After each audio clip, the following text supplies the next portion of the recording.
ملا ہے جو بہت دستار تو ہیٹ ملا ہے تو وہ تو عیسائی ہیں. اب کیا کیا الزام لگے گا کہ جی وہ اہل حدیث نے پہلی دفعہ دیا ہے تو اہل حدیثیت آ گئی ہے، اور پھر عیسائی نے دیا ہے تو عیسائیت آ گئی ہے. اگر پگ کی وجہ سے کسی کا کسی چیز سے داخلہ باہر ہو جاتا ہے اور کسی اور کھاتے میں داخل ہو جاتا ہے تو مجھے میرے بھائی اس سوال کا بھی جواب دیں کہ پچھلے دنوں میں بلوچستان گیا، وہاں لوگوں نے مجھے بلوچی پگ پہنائی، تو اب کیا اس پگ کی وجہ سے میں بلوچ ہو گیا؟ پنجاب والوں نے مجھے پنجاب سے باہر کر دیا. سندھ گیا، وہاں مجھے سندھی ٹوپی ملی، ابھی بھی میرے سر پر ہے، تو کیا اس کی وجہ سے میں اب پنجابی نہیں رہا؟ تو میرے بھائیوں، ٹوپیاں بدلنے سے، دستاریں بدلنے سے، یا کسی کے علاقائی کلچر کو کچھ وقت کے لیے حاصل کرنے سے مذہب تبدیل نہیں ہوتے. میرا مہربانوں کی خدمت میں گزارش ہے کہ کسی پر الزام لگاتے ہوئے بھی کم از کم یہ سوچنا ضرور چاہیے کہ اس بات کا کوئی سر پیر ہے یا نہیں ہے. یہ بات میں اعلان کر دینا چاہتا ہوں کہ فقیر الحمدللہ مشائخ چشت سے منسوب ہے، سلسلہ عالیہ چشتیہ میں ہم ہیں، خواجہ غریب نواز کے غلام ہیں، اور الحمدللہ ہمارا عقیدہ بھی وہی ہے جو خواجہ غریب نواز کا عقیدہ تھا. یعنی آقا پاک کی ذات، حضور کے اہل بیت اطہار، حضور کے سارے صحابہ پاک، حتیٰ کہ حضور کی ہر نسبت کا حیا کرنا، یہ ہماری گھٹی میں شامل ہے. ہاں ایک بات ضرور ہے کہ چشتی ہونے کی وجہ سے نسبتاً بھی اور مشہدی کاظمی ہونے کی وجہ سے نسباً بھی میرا مرشد خانہ بھی علی ہے اور میرا نسب کا مرکز بھی علی ہے. اور خواجہ غریب نواز کے دیے ہوئے سبق دین نست حسین کو ہم نے یاد کیا ہوا ہے، اور سب سے زیادہ تعارف اور پہچان ہماری یہی ہے کہ ہم در سیدہ کائنات کے گدا ہیں. ایک اور بالکل تازہ تیر تیار کیا گیا ہے فقیر کے لیے. پچھلے دنوں یہ اسی مسئلے میں حرمت سیدہ کائنات کانفرنس ہوئی چھالے شریف میں. وہاں پر چونکہ ساری گفتگو ہو رہی تھی ڈاکٹر اشرف آصف صاحب کے حوالے سے، میں نے بھی کچھ گفتگو پیش کی طبیعت کی خرابی کے باوجود. ایک شعر میں نے پڑھا جس میں امکان خطا کا لفظ استعمال کیا میں نے، اور جلالی صاحب کو مخاطب کر کے سرجنش کی، اپنے دکھ کا اظہار کیا، اپنے تکلیف کا اظہار کیا، چونکہ انہوں نے سیدہ کائنات کے بارے میں ایک ایسا جملہ بولا ہے جو کوئی بھی مومن کسی صورت میں برداشت نہیں کر سکتا. اب بلا شبہ وہاں پہ جو گفتگو اس امکان خطا کے لفظ کو لے کر یار لوگوں نے ایک طوفان اٹھانے کی کوشش کی، اگرچہ وہ اٹھ نہیں سکا، لیکن پھر بھی میں عرض کر دینا چاہتا ہوں تاکہ جو مطمئن ہونا چاہتے ہیں وہ مطمئن ہو جائیں. گولڑا شریف والے حضرات کو ابھارنے کی کوشش کی کہ اس نے حضرت شاہ صاحب کے خلاف بات کی، وہ جانتے تھے جو کہ حقیقت کو موجود تھے، انہوں نے اس بات کو کوئی اہمیت نہیں دی.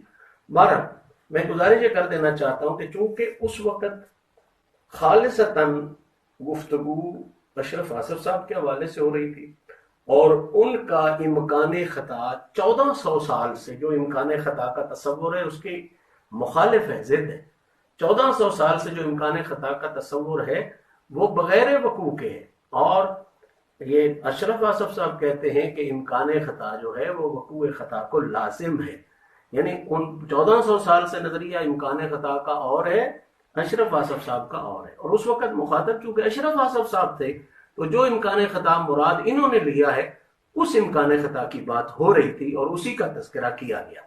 لیکن پھر بھی چونکہ فقیر ڈاکٹر صاحب کی طرح اپنی انا کا وفادار نہیں ہے بلکہ حضور کی نسبتوں کے حیا کا وفادار ہے، اس لیے فقیر نے اسی وقت ایک صاحب کے اشارے پر اس لفظ کو چینج کر کے، امکان خطا کو چینج کر کے قول خطا کر دیا. یعنی سانب کے رکھ کوڑ تو قول خطا فوراً تبدیل کر دیا، اور اگرچہ اس میں ارادہ شامل نہیں تھا کسی اور کا، لیکن فوراً اس سے رجوع کر لیا گیا. اللہ تعالیٰ ہمیں حق بات سننے کی، سمجھنے کی، اور پھر اس کے مطابق ذہن کو صاف رکھنے کی توفیق